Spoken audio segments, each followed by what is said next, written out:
শীতের দিনে কিন্তু এরকমের ভাপা পিঠা হলে আর কিছুই লাগে না। তো শীত মানেই হচ্ছে পিঠার ধুম। এখানে হচ্ছে খেজুরের গুড়ের ভাপা পিঠা বানিয়েছি, আর প্রত্যেকটা ভাপা পিঠা এত মজার হয়েছিল, খেতে দারুণ লাগছিল। আর এখানে কিছু ভাপা পিঠা বানিয়ে রেখেছি, এরা সবাই মিলে খাবো।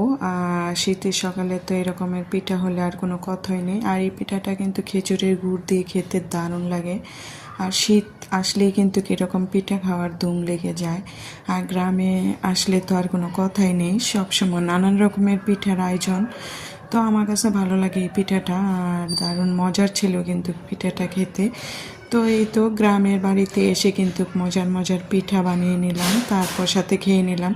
এই পিঠাগুলো সবগুলো পিঠা আমি নিজে বানিয়েছি, আর প্রতিটা পিঠাই খেতে দারুণ লাগছিল।